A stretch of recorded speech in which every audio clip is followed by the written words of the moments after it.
All right, perfect. People think Metaverse is simply a video game. Well, it goes beyond that. Let's take a look at what working in the metaverse will be like. Imagine if you could be at the office without the commute.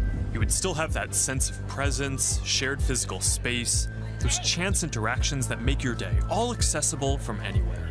You could be living a boring life in reality, but have a complete fun experience in the metaverse just by being able to control your space, join other people's space, chat with some people you might never have the opportunity to chat with in real life, party all day. Well, not all day. I doubt anybody can fix a VR headset around their head for 12 hours straight. You know, when I grew up, it was like, don't sit too close to TV, it's gonna ruin your eyesight. And now we got like TV is like literally right here. I'm like, what? Is that good for you? I don't see someone strapping a friggin' screen to their face all day and not wanting to ever leave. It seems no way. Yeah. I mean, does it feel like that to you? It doesn't seem like that. Whilst the world's top 2 billionaires were racing to see who gets to space first, we had Mark Zuckerberg, a professional fish smoker, sitting in his couch and thinking it's going to be so cool to invest $180 billion into something he calls his dream. Future of the universe is what Metaverse simply means. There are so many misinformation about the Metaverse online.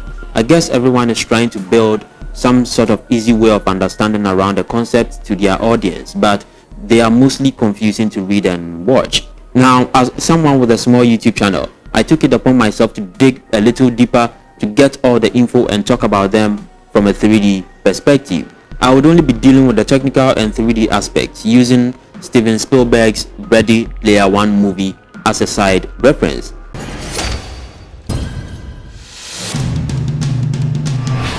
Someone said to me once, the metaverse is simply a Zoom call where you actually see yourself as an avatar in a small space with other people having a boring conversation.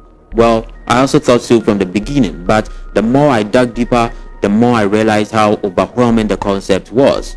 But think about mobile phones 15 years ago. Who would have thought that we will be staring at our screens 100 times per day, spending hours, and become completely dependent on this amazing technology? It is an amazing technology. With virtual reality, it will be the same, but also very different. Virtual reality, VR, needs your attention.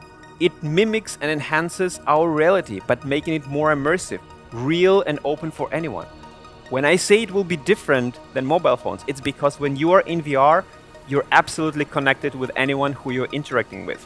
You are productive, you're more productive, and you're connected with people around the globe. Now these guys, they came to this talk, they're watching this talk live, as you do right now in the audience.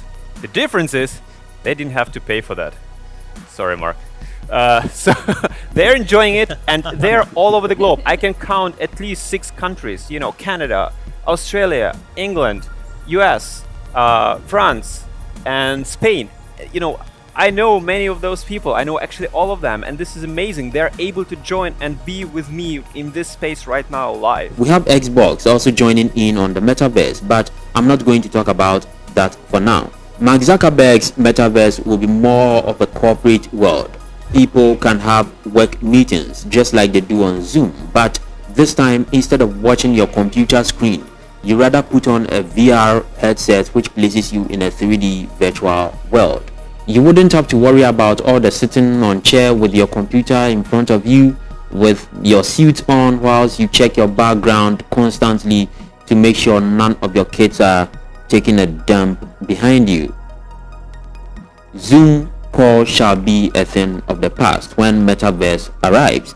You can also join parties and chat with other people's avatar just like you chat with people by texting them on social media. The term Metaverse first appeared in the 1992 science fiction novel Snow Crash by author Neil Stephenson. The novel talks about how humans use avatars in a virtual 3D space to interact and be with one another. A lot of people had gun-blazing imaginations when they first heard about Zuckerberg's Metaverse. They pictured something similar to Ready Player One. Well, if you are one of those people, then I can promise you to fasten your seatbelt for a huge disappointment.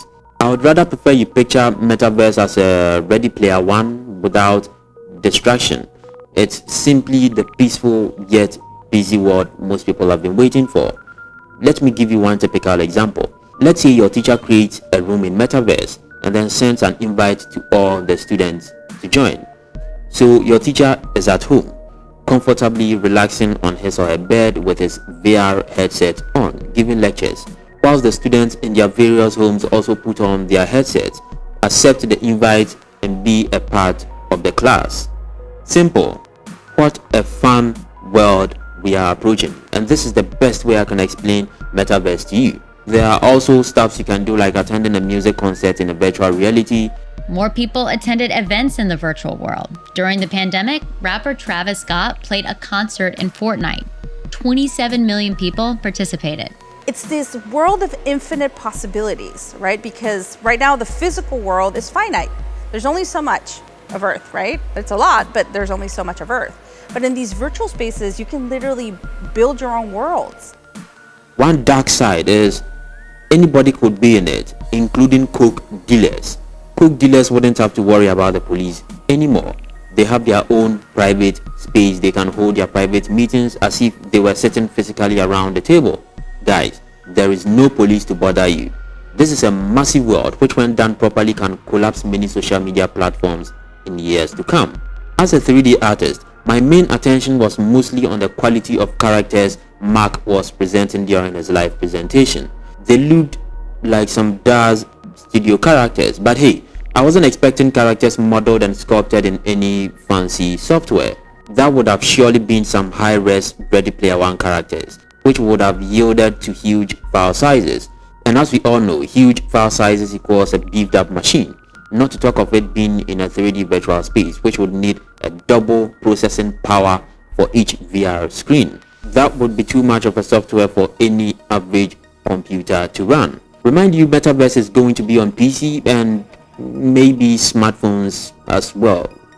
But I'm looking at the PC version to be the best, considering ray tracing, motion blur, high refresh rate, high frame rate, and a bigger resolution, which are made to run much better on desktop computers. I'm not really getting a better picture of how well it's going to run on a smartphone.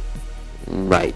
Now, if I'm to factor in the number of people that can meet at a time in the Metaverse and the whole processing involved, you can take the 100 players all in one battle mode in Call of Duty as a typical example. You need huge RAM and graphics to handle that. So if a Metaverse is going to take more than, let's say, 500 people in a space, then it's more of a PC concept rather than a smartphone.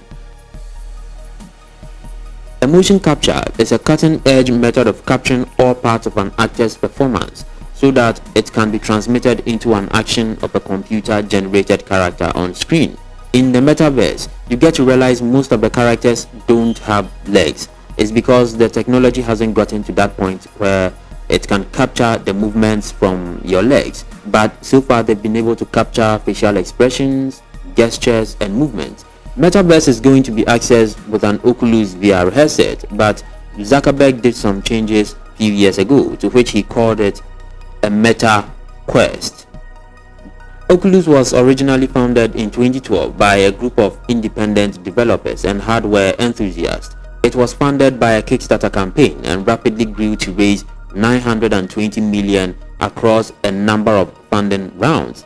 In 2014, Facebook acquired Oculus for a massive $2 billion. Since then, Oculus has come out with several headset variants, including Oculus Go, Oculus Quest, Oculus Quest 2. These will now be termed as Meta Quest and Meta Quest 2. This is basically all you need to know about Metaverse and how to access it. You simply need a computer and a Meta Quest VR. There are some other peripherals you might have to buy, but that would mostly have to do with battery and power. Kindly don't forget to like and subscribe to help the YouTube's algorithm push the video to more audience. Peace out.